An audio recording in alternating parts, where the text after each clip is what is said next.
O Milagre de Itacorá, escrito em 22 de março de 2014 por Silvane Jorge Canal, em memória dos falecidos irmãos Leovane e Elisane, era o terceiro sábado do mês, o dia em que o Padre Bruno vinha visitar nossa comunidade no pequeno vilarejo de Itacorá, no oeste do Paraná. Eu estava lá, no centro de Pastoral, uma pequena casa de madeira ao lado esquerdo da igreja. A igreja também era de madeira, porém bem maior e mais alta. Havia duas fileiras de bancos simples, rústicos, daqueles sem encosto, estreitos e compridos. Devia haver 6 ou 7 de cada lado, todos com cerca de 50 centímetros de altura e quase 3 metros de comprimento. Tudo fruto de doações, construído na marcenaria do seu Jurmir, com madeira doada pela serraria da família de Paula. Aquela pequena casa tinha muitas utilidades ao longo do ano. Servia para catequese, virava cozinha nos dias de quermesse e também funcionava como depósito dos objetos sagrados quando a igreja era cedida para os bailes da comunidade. A dona Perina, minha mãe, junto com as comadres, terminava de preparar o altar e de enfeitar a capelinha itinerante de Nossa Senhora. Eleida, uma moça bonita e um homem, que imaginei ser seu marido e também o motorista do Padre Bruno, distribuíam alguns folhetos.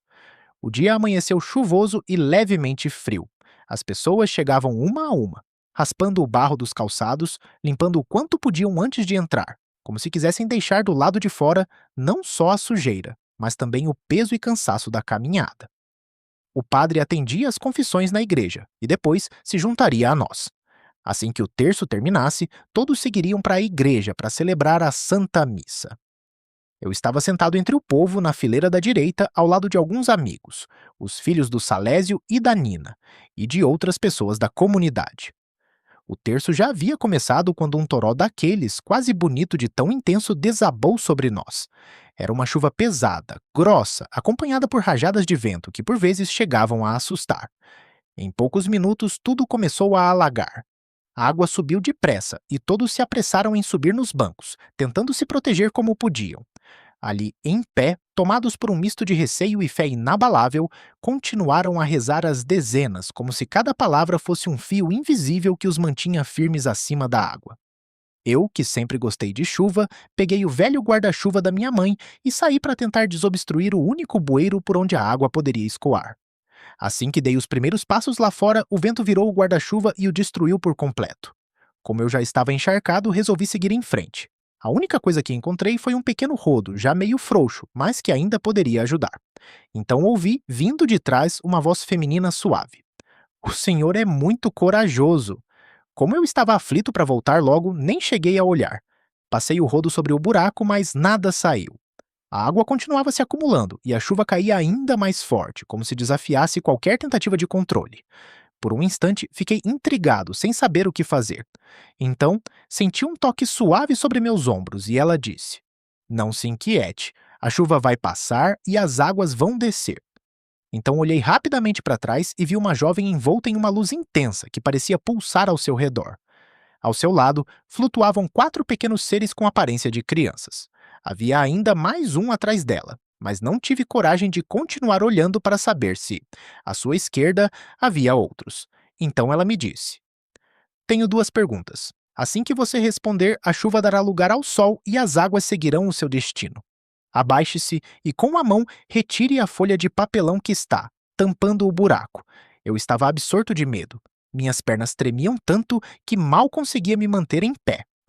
Apoiei-me no cabo do rodo, abaixei-me e, tateando, encontrei o papelão. Puxei aquela placa enorme, cuja existência eu jamais havia percebido antes. Ainda assim, a água continuava parada. Ou melhor, subia cada vez mais. Eu, completamente atordoado de medo, já não sabia nem o que pensar. Tentei dizer alguma coisa, mas me engasguei e apenas alguns sons desconexos saíram da minha boca. Então, aquela voz suave, com uma mão pousada sobre o alto da minha cabeça, disse: "O que você tem de mais precioso nesta vida?" "Acho que é a minha voz", respondi. "Tenho sustentado minha família animando festas, bailes e, principalmente, cantando no coral da nossa igreja. Todos dizem que minha voz é bonita e eu confesso que sinto orgulho dela." "A outra pergunta", disse ela, "é esta. Quero saber se você estaria disposto a perder isso para se salvar." Eu, que já tremia como uma folha ao vento, senti o chão desaparecer sob meus pés. Em um instante, passou diante de mim um filme inteiro: a fama. o prestígio que eu poderia conquistar na região com a minha cantoria. Pensei no sustento da minha família, nos compromissos que havia assumido, nas missas que dependiam da minha voz. Quem cantaria em meu lugar? Mas por razões que não sei explicar, um sorriso surgiu em meu rosto e eu disse com uma serenidade que não parecia minha: sim. Olhei para baixo e vi a água sendo sugada, formando um redemoinho que descia pelo bueiro. No mesmo instante, a chuva cessou e o vento simplesmente desapareceu. Então, completamente atordoado com tudo aquilo e tomado por um medo profundo, virei-me lentamente para trás. Queria dizer a ela: vamos entrar e contar para todo mundo. Mas não havia mais ninguém ali, nem mesmo aquela grande chapa de papelão. Cambaleante e desconcertado, dei passos curtos em direção à pequena casa, decidido a retomar o terço, como se nada tivesse acontecido, embora tudo dentro de mim já tivesse mudado e estava muito vivo. Assim que entrei, vi o padre chegar pela porta ao lado do altar. Ele calçou um par de botas e se posicionou entre as duas fileiras de bancos. Ajoelhou-se de frente para Nossa Senhora e ajudou na última dezena. Como de costume, para encerrar, eu puxava um canto dedicado à nossa rainha, Nossa Senhora. Comecei a cantar e logo percebi olhares trocados entre as pessoas, como se algo não estivesse certo. Havia uma inquietação no ar. Algumas se viravam discretamente na minha direção. Então, sem que eu entendesse o motivo, começaram a entoar outra música, também muito bonita. Sem reação, apenas acompanhei e cantei junto. Assim que terminou, fui falar com o padre para combinar as músicas da celebração da Santa Missa. Ele me olhava de um jeito estranho. Será que era por eu estar completamente molhado? Começaram a se aproximar de mim, formando um círculo silencioso ao meu redor. Um silêncio pesado tomou conta do ambiente. Eu falava, perguntava, mas ninguém respondia. Foi então que o padre Bruno quebrou aquele silêncio e, com a sua doçura de sempre, perguntou: filho, você está bem? O que aconteceu com a sua voz? É melhor tirar essa roupa molhada. Olhei para fora e vi o sol brilhando com força. Foi nesse instante que compreendi o que havia acontecido. Em silêncio, fiz um gesto para que se afastassem de mim. Tirei cuidadosamente a camisa como se segurasse algo sagrado e extremamente frágil. Dobrei-a com todo o cuidado, em gestos lentos e quase reverentes. Por meio de mímicas, pedi ao padre que me aspergisse com água benta, e também a camisa. Apoiei-a sobre os braços e saí, carregando-a como quem leva uma bandeira, ou um troféu de um sacrifício silencioso. Depositei a camisa aos pés da grande cruz, atrás do altar, dentro da igreja. Com uma camisa emprestada, acompanhei toda a missa de joelhos, com o rosto colado ao chão, em um gesto profundo de entrega e silêncio, com o rosto lavado de lágrimas. As pessoas falavam comigo e eu respondia. Eu ouvia a minha voz, mas elas não. Foi então que compreendi. Algo sobrenatural havia acontecido. E eu fui tão covarde que sequer tive coragem de olhar para Nossa Senhora. Agradecer? Isso nem chegou a passar pela minha mente. Pedi que trouxessem papel e caneta. Não encontraram com facilidade, mas logo me trouxeram um caderno com algumas folhas em branco e um toco de caneta. O suficiente. Eu queria um envelope, mas me deram alguns sacos plásticos, desses usados para guardar documentos. Escrevi a história do que havia acontecido naquela manhã. Dobrei, com cuidado, as duas folhas e as envolvi com outras duas, protegendo-as como quem guarda um segredo precioso. Coloquei as folhas dentro de um dos sacos plásticos e as enrolei com cuidado, como se cada gesto precisasse preservar algo que o tempo jamais poderia apagar. Peguei outra folha e escrevi duas frases. Quero ser enterrado com esta camisa e com este embrulho no bolso. Leiam o que está escrito aqui dentro apenas daqui a 33 anos. Então comecei a me levantar e ali mesmo morri de repente. Anos depois, por causa da construção da hidrelétrica de Itaipu, o lago começaria a se formar e o cemitério seria alagado. As famílias, uma a uma, exumaram seus entes queridos e os sepultaram em outros lugares. Quando os irmãos Giovanni, Silvane, Ivane, Silvana, Elisângela, Elisane e Ângela, ajudados por meu pai, Jurmir e sob as orações silenciosas de minha mãe, Perina, terminaram de recolher os ossos de minha avó Maria, mãe de meu pai, começaram a cavar para exumar o meu corpo. Eu estava ali, assistindo a tudo, tomado por uma apreensão silenciosa. Será que lembrariam da camisa? E do bilhete? Primeiro descobriram meus pés e, de imediato, perceberam que a camisa ainda mantinha as formas do meu corpo. Minha carne já não existia mais. Então, meu pai pegou sua velha bicicleta e correu até a igreja.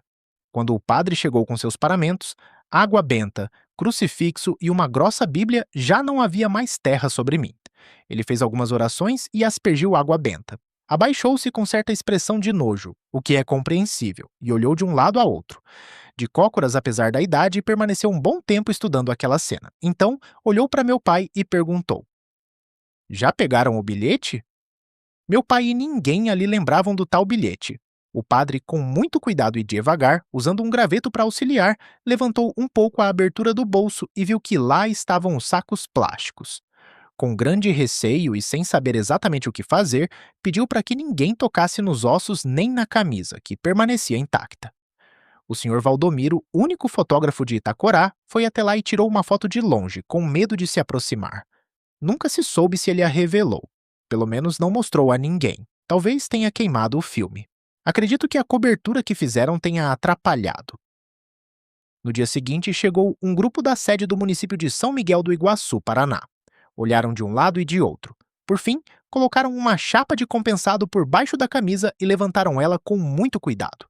Colocaram-na na caminhonete e foram-se embora. Com a presença do padre, freiras e outras pessoas, os especialistas em um local um tanto escuro posicionaram luzes azuis e vermelhas, observando de todos os ângulos e fazendo inúmeras anotações. Com uma pinça, retiraram cuidadosamente o saco plástico, já marrom, ressecado e quebradiço pelo tempo. O segundo saco encontrava-se em condições um pouco melhores. Desenrolaram os sacos e, com um estilete, cortaram cuidadosamente as bordas para acessar os papéis. Depois de algum tempo, com os papéis cuidadosamente esticados sobre a mesa, chamaram o padre para ler o conteúdo em voz alta, recomendando que ninguém os tocasse. Quando terminou de ler, todos estavam emocionados e chocados. Um técnico pediu que fosse fotografado. Quando o flash disparou, a camisa se desfez em poeira e as escritas dos papéis desapareceram completamente, restando apenas alguns fragmentos com estas duas linhas. O que você tem de mais precioso nesta vida? Quero saber se estaria disposto a perder isso para se salvar. Ponto final. Notas do autor. Direitos autorais. Normalmente se conta uma história baseada em fatos reais e muda-se o nome dos personagens. Aqui, os nomes são reais. O narrador é meu finado irmão Leovani, falecido ainda criança em um acidente doméstico. Não pode ser vendido. Só divulgue depois de receber autorização do autor. Não há custos. Contato: silvane.canal@gmail.com. Não pode ser divulgado em partes, somente na íntegra. Em homenagem a tanta gente maravilhosa que da minha infância em Itacorá, me perdoem centenas de outros que foram muito importantes e que mereciam estar citados. Agradecimentos todo especial para o pessoal do grupo Itacorá no WhatsApp.